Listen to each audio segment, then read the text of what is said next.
Ерте-ерте-ертеде жері жайсаң, суы мөлдір, күні жарқыраған жерде Балмерей деген патшалық болды. Ол патшалықта Думан атты патша мен патшайым өмір сүріпті. Олардың 12 қыздары болған. Олар өте тату тұрғаны соншалықты бір бөлмеде тұрған екен. Бөлмелері өте кең, жарық. Патша қыздарын жақсы көргені соншама оларды қаталдау ұстайды. Кеш батқан соң қыздарды сыртқа шығармайды екен. Бірақ күн сайын таңертең бір таңқаларлық оқиға болады екен. Қыздардың аяқ киімі таң атқанша тоз-тозы шығып, киюге жарамай қалады екен. Патша күн сайын 12 қызына бірдей аяқ киім сатып алады екен. Бір күні патша бұл жұмбақтың шешімін тапқысы келеді де мынандай жарлық шығарады.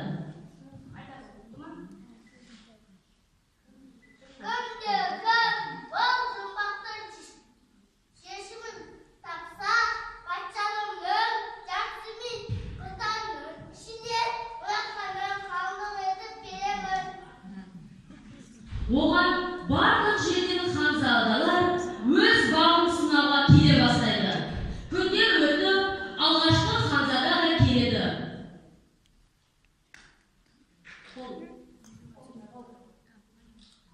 Оған патша өз шартын қояды.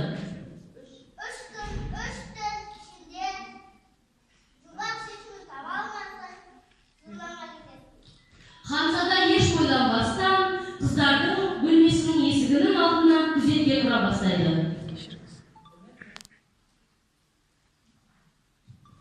Бірінші күннің түні да келеді. Ал ханшайымдар өз қулықтарын асыра бастайды.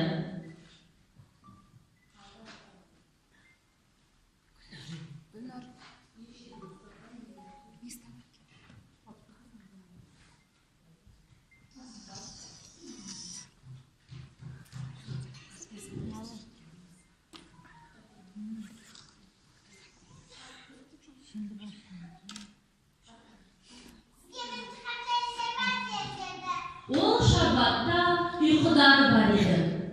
Ханзада шарбатты іше сала, 3 күн ұйқыға кетеді.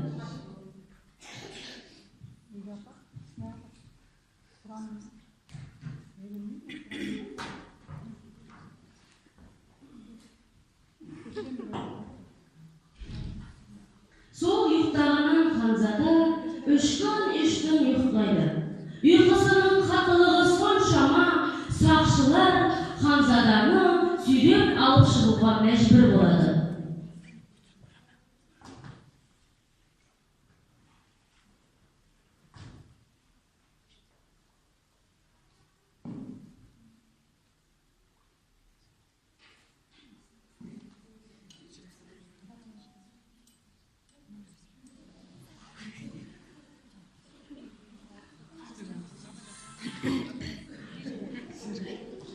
Арадан көп күн өтпей, екінші ханзада да патшалыққа жетіп келеді.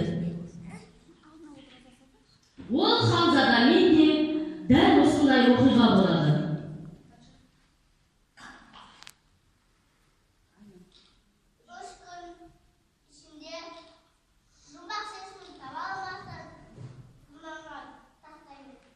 Екінші ханзада да еш ойланбастан ханшайымдардың бөлмесінің есігінің алдына күзетке отырады. Кеш батқанын байқаған ханшайымдар өз қулықтарын тағы да асыра бастайды.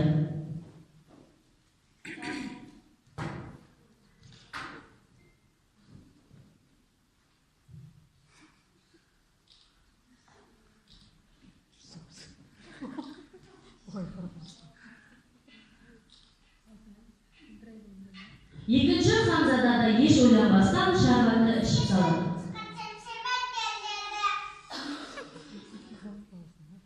Бұл шарбатта да ұйқыдары бар еді.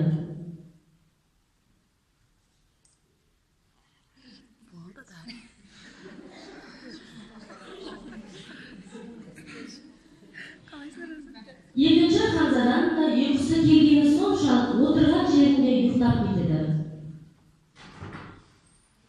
3 күн қатты ұзақ ұйқыға кеткені соншалықты бұл ханзаданы да сақшы сүйреп алып шығуға мәжбүр болады.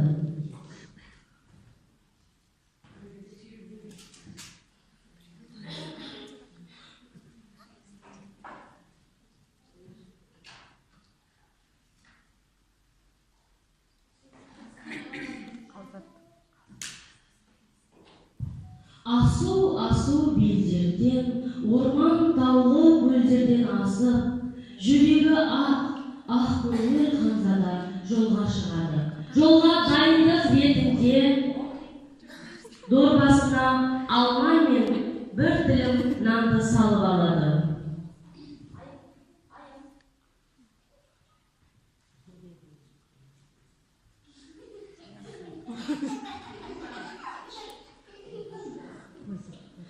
Ханзада жолға дайындығын алып, жолға шығады.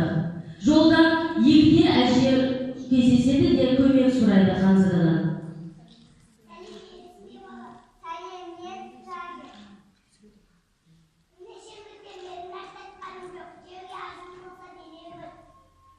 Ханзада еш ойланбастан жолға алып шыққан барлық азығын түгел береді.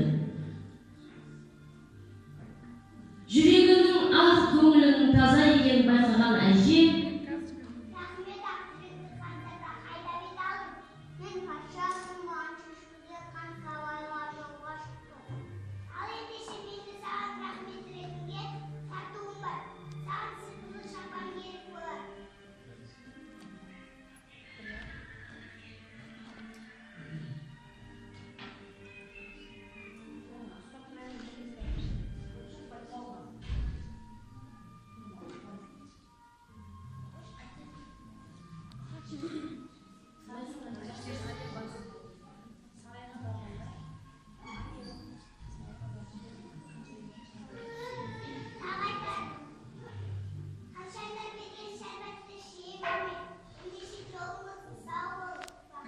ұзақ жолын жалғастырған ханзада патшалыққа да жетіп келеді. Патша өз талабын тағы да қойды.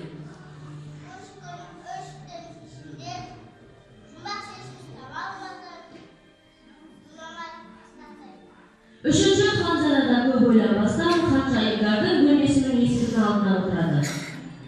Күзетте тұрған ханшайымдарды байқаған ханшайымдар және қолықтарын асыра бастайды.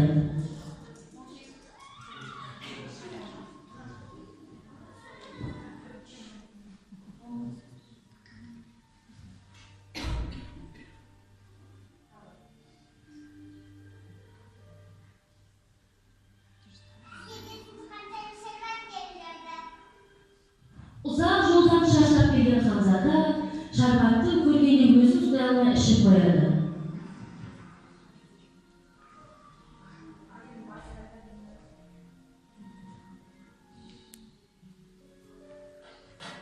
Бірінші күннің түнінде күзетті жалғастырып отырып, ханзаданың ұйқысы келіп, ұйықтап қалады. Сол ұйқыдан 2 күн, 2 түн ұйқысы жалғасады. Ашуланған патша ханзадаға барып,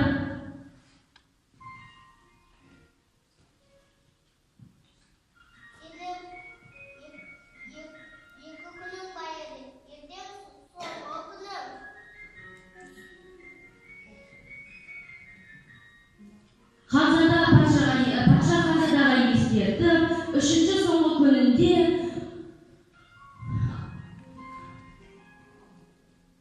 шартын орындай алмаса, зынаға кететінін ескертеді. 3-ші күннің де түні келеді. Ханзада күзетін жалғастыра бастайды. Ханзаданы байқаған ханшайымдар тағы да қулығын асыра бастайды.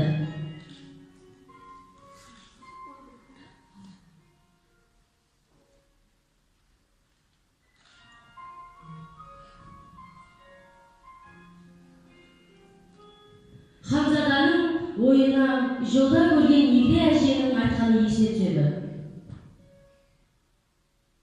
Шарбатты ішпестен гүл төбіне төгеді.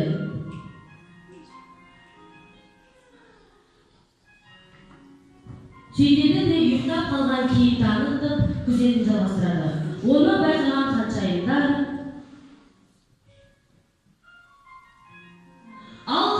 ханшайымдар өздерінің бөлмесіндегі құпия сиқырлы есіктен шығып, көлдерден асып, өз ханзадаларымен шыны сарайда таң атқанша билеп, аяқ киімінің жыртылып, жарамай қалғанын байқамай қалатын еді.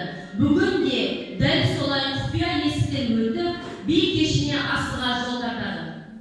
Ал ханзада әженің берген сиқырлы шапағына көрінбестен ханшайымдардың артынан күзетте тұрады.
du chagrin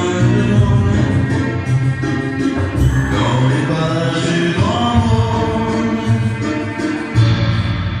Maintenant que devienne, passe devienne, dis-moi qu'est-ce que t'as fait pendant ces années. Si les mots sont les mêmes, alors si tu m'aimes. Maintenant que devienne, passe devienne, et les doigts qui passent à chaque tour de province. Je prie quand tu danses, à toi je pense, à toi je pense. Tam da ata бастады. Ханшайымдар өз бөлмесіне қарай асыға бастады.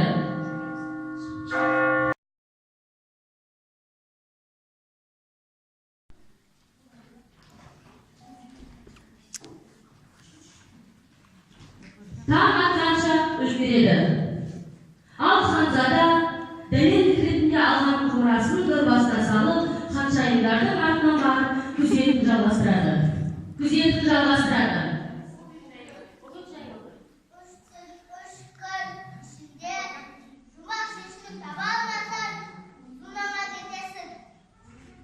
Сол кезде ханзада би кешінен алған қорасын дәлел ретінде көрсетеді.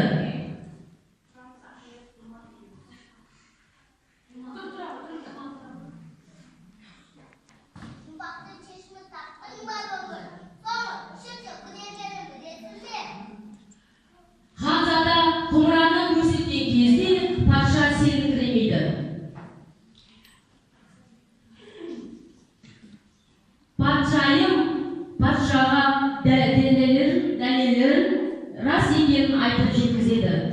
Сол кезде патша қуанғаны соншалықты патшалығының жартысын және қыздарының ішінен ұнатқанын қалыңдық ретінде таңдап алуға рұқсат етеді.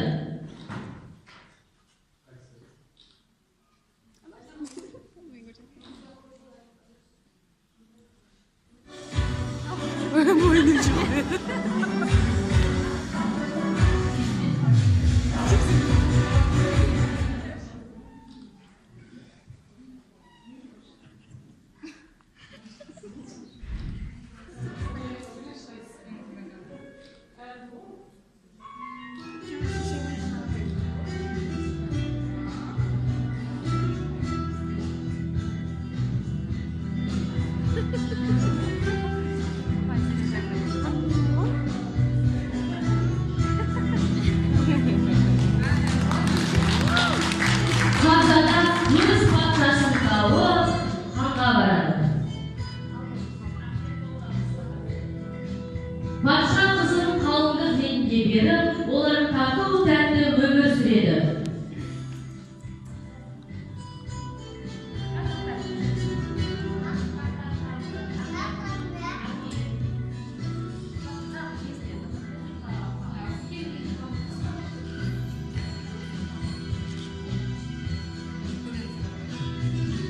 Қалған 11 патшайым өз ханзадаларына тұрмысқа шығып, бақытты баянды өмір сүреді. Осымен Думан патшалығындағы ертегіміз соңына жетті.